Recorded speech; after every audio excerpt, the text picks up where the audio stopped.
Hello everyone, friends.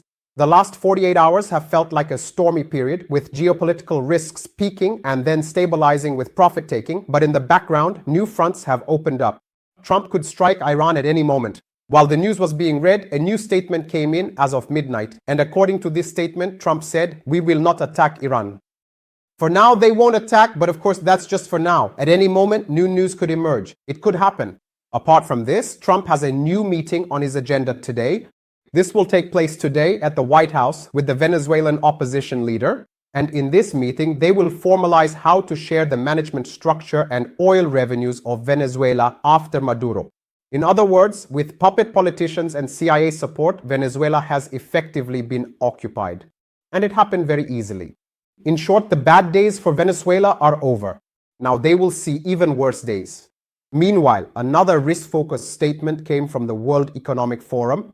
They also say that over the next 2 years, economic competition between major powers may emerge as the most critical global threat. Of course, another piece of news, is the political pressure being put on Fed Chair Powell. There is also a statement on this issue from Europe. In their latest assessment, European Central Bank officials stated that the pressure being exerted on the US Federal Reserve poses a risk to financial stability.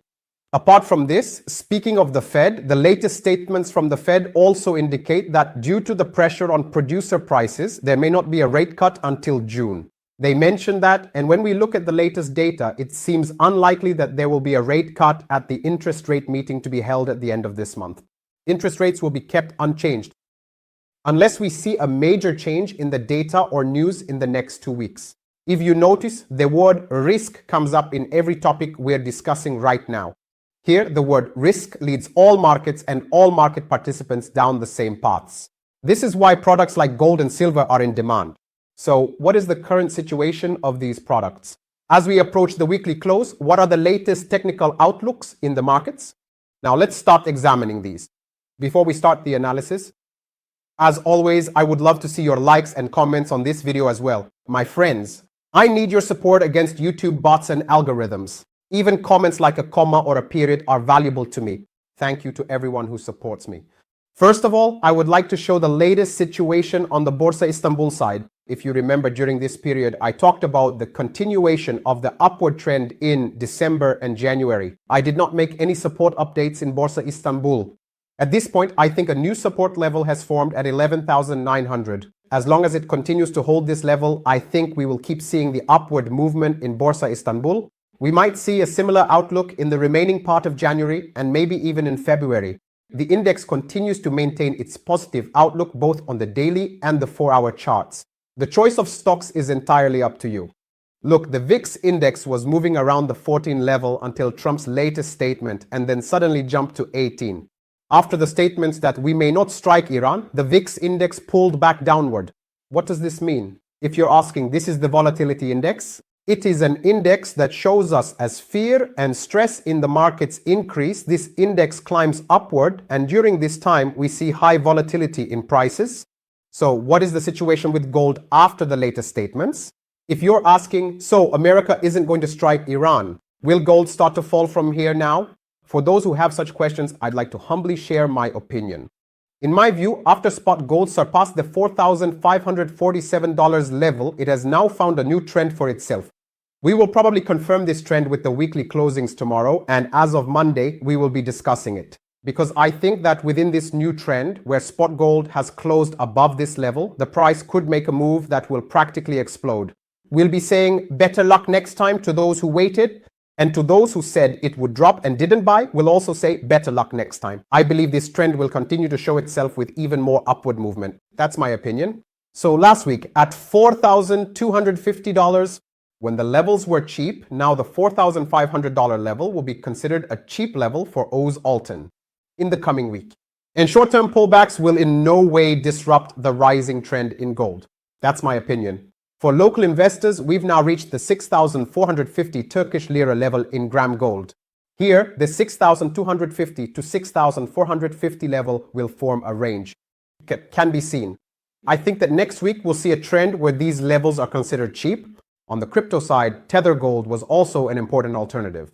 You can evaluate this product via OKXTR, and it's a product that I personally assess and hold. In the 4-hour period, the $4,550 level is acting as a good support. This product is backed 1-to-1 by gold, and this company holds as much gold as a central bank. That's why I personally make my assessments by trusting, in my humble opinion, this gold product they have issued. In the same way, for those who want to make an assessment, I am leaving a link below the video. Anyone interested can make this assessment via OKEXTR. When it comes to silver, as I explained in the last video, the $84 level will continue to act as support. But volatility is a bit higher in silver. So, the factors affecting gold and silver during this period are political pressure on the Fed's independence, geopolitical uncertainties, the continued weakening of the dollar, and the fact that even during short-term pullbacks, buyers are found at the bottom levels.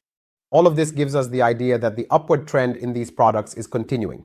In other words, if we talk about gold, I think that the current pricing is not driven by fear, but rather that it is being bought as insurance against systemic risk. As for gold, on the silver side, we see sharp sell-offs during periods when risk decreases and sharp rises when risk increases. We can say that silver is gold's leveraged cousin.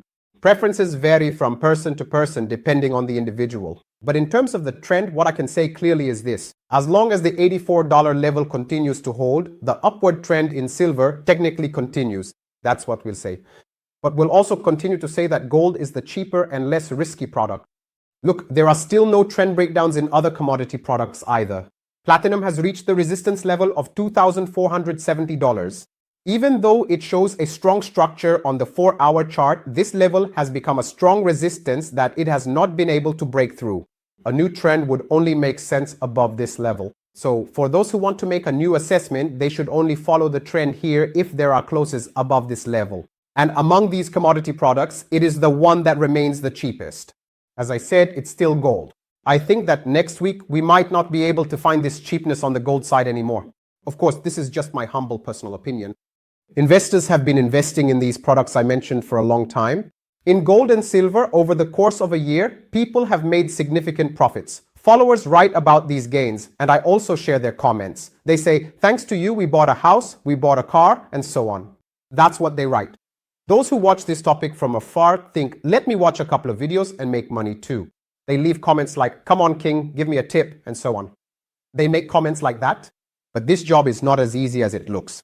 Those who follow the videos with great dedication, when an opportunity arises, they become knowledgeable enough to recognize it instantly. In short, when we achieve something, we achieve it together. Even if I show you the way, the one who will walk that path is still you. That's why subscribing to my channel and turning on notifications is an investment advice for yourself. So following the videos with dedication and effort without taking the easy way out is entirely for your own benefit, my friends. When it comes to the crypto side of things, Bitcoin has started to show an upward trend in its recent moves. If you remember, when the green cloud formed on my indicator, I said that a new trend had broken and that an upward movement was coming for Bitcoin. I clearly shared my thoughts with you, and now we have started to see this upward movement continue. It still hasn't risen as much as I would like. At the very least, I would expect Bitcoin to be above the $101,000 level. Given the current area it has reached, I think the $93,900 level can now be followed as support for Bitcoin. When we look at the 4-hour period, the cloud indicator has almost started to reach that area as well. And during this period, quality projects, in other words, the blue chip altcoins continue to stand a bit stronger alongside Bitcoin, and we've been in the same situation for months. As for the weaker projects, they continue to lag behind. That's why it's still necessary to keep an eye on these. Look, when we look at Ethereum has tested the 3,380 level for the 4th time in the last 2 days and in the 4-hour period. It's testing it for the 4th time. What I see clearly on this chart is this. With closes above this level, Ethereum will start to build a much larger upward trend. Look, when we look at the chart on the daily period, we see that it has started a very strong trend without violating the cloud region. We are currently in the region that was tested in December, and the difference here is this. The volumes are a bit higher, a bit stronger. We are in a period where both individual and institutional investors have started to show more interest. Because when we look at global markets, especially in America, we've seen periods where the markets have become even more inflated. After the crypto market lagged behind and global risks increased significantly, there has also been growing interest in the crypto side. Look, I mentioned Iran to you, the safest currency in Iran. In my opinion, right now, that's Bitcoin, I said. To me, this has many meanings. Some people write comments and questions like that there's no internet or which exchange will they use and so on. But those who know the business, those who understand the subject, fully grasp what I mean. If you have a lot of questions about this topic, if you want to open your mind a bit more, if you want to learn more, etc., if you say so, we already do YouTube member chats. We were live last night. You can come there and ask me your questions. In summary, in the trends I see, as we head toward the weekly close, the alignment is showing itself clearly, both in Bitcoin and in Ethereum. When we look at XRP, I think it's in a position that's a bit weaker compared to them. In other words, XRP should currently be at the $2.35 level. Among these, it's the cheapest and most lagging product. Right now, in my opinion, that's XRP.